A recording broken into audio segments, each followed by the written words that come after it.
Good taste, for instance, is something it's forbidden at Cartier, because in fact, if we had a mission, it's to push the boundaries of taste, and to make people explore new forms of beauty. At the beginning, new forms of beauty are against established forms of beauty, and by definition, linked to good taste.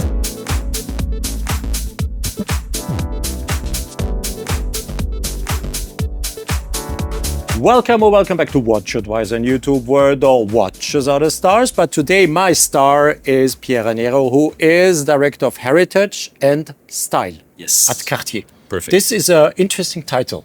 Yeah. Pierre. In fact, it's very specific to Cartier because it says different things. First, the importance of style. Today, you cannot talk about style without, let's say, rooting it into heritage, because style is not something you invent instantly. Is something that corresponds to a vision first, but then it's permanently enriched, and its evolution itself says a lot about its originality and strength. So both aspects, the way the style was born, the way it evolved, and its projection in the current period and in the future is what my job is made of. Don't forget to subscribe and to hit the bell to get our latest notifications. May I, just for interest, ask before I ask the first question, but what is your daily business? Where are you correcting? Where are you putting an eye on? How can we imagine that position? My role is to share with the studios a certain analysis or vision of the style, and not only the studios. Not later than last week, for instance, we had seminars with all the designers on colors at Cartier, for instance. We show them, we share with them, many examples, what makes the eye of Cartier on colors original, specific, how it can evolve, what are the principles, what is the philosophy behind it, the kind of material that corresponds to them. And so we have many exchanges like this before actually working on a specific project. It's just to share a common vision of what Cartier is about in terms of creation. Where do you get inspired? Where do you get your inspiration? It's not specifically my job. My added value is about the style of Cartier, to understand it, to project it, and to guide the directors. So the inspiration should come from the designers. Louis Cartier used to call them the inventors. It's exactly what it is. I think the invention is on their side. But then you have a discussion in terms of what is Cartier, what is not Cartier, and why. So as a paradox, maybe, I'm the one who encourages them to innovate and to go into new directions. You give them a certain guidance. Yes, because what we learn from our heritage is not something static. What you learn from the long history of Cartier is a permanent dynamism and a history of permanent explorations into new direction. That aspect of originality, or what we bring as something new, what does it say about our time and things. So we are totally familiar at Cartier with that. It is a kind of, let's say, benchmark of at which height we should fix the bar of what we should do. Reading my mind, because the first question I thought about asking you is, what is the miracle behind, because Cartier is such a solid rock? No storm can destroy the brand. Hopefully, you said it. But I, this is what I observe. And, Cartier, if you talk about Cartier, no one doubts this is Cartier. Everybody knows exactly what the brand stands for. Most of the people would at least name one or two products, even people who are not too much in watches or jewelry, but they know things that you are doing. What is the real secret to keep such an eternal flame or a solid rock that nobody can destroy? But I think it can happen. I saw some important companies and brands disappear. I remember it was a shock for me when, for instance, Pan Am disappeared. For me, it was a rock also. So but it's total synonym different. For traveling, luxury traveling. But it's a total different field. But anyway, I like the name Pan Am. No, I think it's authenticity and consistency are, I think, the key words. And also being demanding with ourselves also, I think it's very important. Probably we are very lucky because our founders, or at least the founders of the modern Cartier, the modern style, Louis Cartier, was a visionary guy because he thought that everything should evolve. He's the one who taught us that evolution is at the heart of our identity. Never stand still. Exactly. And when you think about the period he covered, he joined in 1898. He left officially in 1933, but he worked till the moment he died in 1942 in New York. But you imagine the changes that did occur during that period. Yes. The end of the 19th century, the pre-First War period, the First World War, the expansion of the Invention 20s, the of a lot of crisis, the things. beginning of the 30s. It's incredible, the changes in behavior. So Cartier went through that and always reinventing itself in a way, but always reproposing the same principles, the same type of demand towards Cartier itself. Through that, I think the lesson we can learn is that obsession with relevance. Of course, we have our aesthetics in mind, what makes the Cartier style recognizable, the principles, the aesthetical vocabulary, many different things like that. But at the same time, there's really, and I insist on that because I think it's an obsession with relevance, because at Cartier, we do believe that aesthetics or beauty is, of course, one of the main objectives we should fulfill. Desirability. Beauty first. Okay. But part of the desirability is the desire to live with the object. Full desirability is on both sides. The beauty of the object and also the desire to live with that object. When you see a watch, you should be willing to wear it, and that's essential. For us, if our objects are only beautiful, but the people put them on the shelf, and then buy them like this, it's a failure. Our real reward is to see our objects worn. On the wrist. Yes, this should be part of the life of our clients. Including your perfumes, sunglasses, Exactly. everything, because if we had a mission, it would be to make the people enjoy life even more, through our objects. That notion of being curious about the life or the evolution of the life of our clients is essential. And I think without that notion, I think Cartier wouldn't be as desirable as some brands it used have to be. create lots of emotions because there is that lack of what you have just been talking. So they have to create lots of emotions, but you still create emotions on top.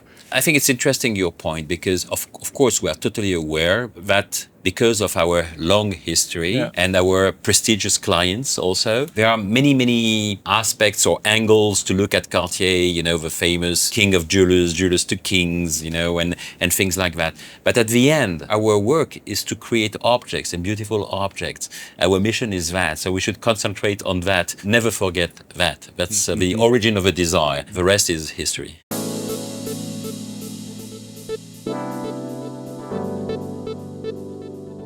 If I may ask you, which is your favorite Cartier watch? It's the tank. Definitely it's the tank. I can answer you. Okay, you came like a machine. It's a tank. No, it's a tank. Even before joining Cartier. Can you tell me why? I had to think of the reasons why I liked it. And I think at the end, I thought because of the shape and the achievement it represents in terms of design. I belong to a family of architects for a few generations, so probably I'm very sensitive to the history of shapes and shapes by themselves. And there's something I realized, that there's no more simple solution to design a watch to be worn on a wrist. The definition of a tank is two parallel lines of metal that link the two parts of a strap and that contain a dial, and that's it. That's the definition of a tank. There's no more simple solution. Okay, we tried before the tank, with a tortue, with a tonneau, with curved lines, but the two parallel lines is even more simple. And very often the most simple things are the best ones. And I think it's a guarantee also of enduring design. Because the more simple is the design, the less you have questions about this is inscribed in one period or another. No, because it's so simple. It's simple all the time. That's and why. And it's recognized. It's recognized, it's recognizable. And what is very Cartier also in terms of creation, and it corresponds to the philosophy of Louis Cartier himself, because he wrote about it. A good idea is an idea that gives birth to other variations. In his words, it was a mother idea. A good idea is a mother idea. And he should have added and gives inspiration to those who copy.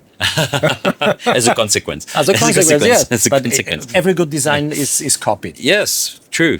Chanel used to say that it's the best tribute to a creator. Compliment, exactly. yes, you did. But I think that's why I love the tank, because the variations are endless. It's not one model only. You can vary the proportions, you can vary the materials, you can vary interpretation of the dial. For instance, I think the one we proposed this year, the Tonk à guichet, is a direct consequence of that sense of purity of the design, because there was a tank before the Tonk Louis Cartier. This is the Tonk Louis Cartier. The original design of this model in different proportions was 1922. Before that, there was an original design from 1917 that was commercialized in 1919, by the way, immediately after the First World War.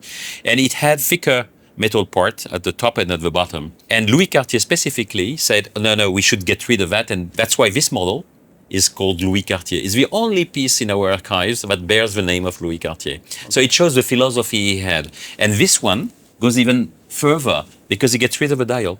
I think, Yeah. and there's This no is dial. an And he- iconic. This is an iconic. and he piece. reduces the reading of a time to two little digital- windows, and that's it. So Yeah. this one is, I think, is a kind of epitome of Louis First Cartier's First philosophy. digital watch, kind of the first digital watch. Yes, many people, yesterday we had a young journalist and he said, how do you read the time? I said, By looking at the dial. That was very interesting. When Bernard Fornas years ago launched the Ballon Bleu, Mm-hmm. he said to me, Alexander, a good design has to be recognized at least from 10 meters away on the wrist. Do you still agree? Probably I wouldn't have the same words as Bernard, but I totally agree on the idea behind it. I think what it means, it's the originality of the design. And we cannot agree more on that, I think. And it's a very Cartier objective to propose very original designs. As a consequence, you can see them from far. And the Ballon Bleu is a very interesting exercise. It's a watch. I worked on the design at the time. The idea was to say, is it possible to develop a watch at Cartier that is a round watch that would be Cartier? And this is quite a because challenge because Cartier is known for all other shapes than the round. Than round, yeah. And that's how we developed that one, because we said, okay, it has to be round, but so then everything has to be round. So even the crown should be included in a circle, and even the profile should be round. That's why it's curved on the upper part and the bottom part. So that's how it was born, and that's why the name was given, because this is like a blue balloon. That's why the name came Ballon Bleu. Yeah. And as a result, you create something that didn't exist before, as a logic in itself, and also a very pleasing aspect. I see many more Cartiers on the wrists today than I saw a couple of years ago.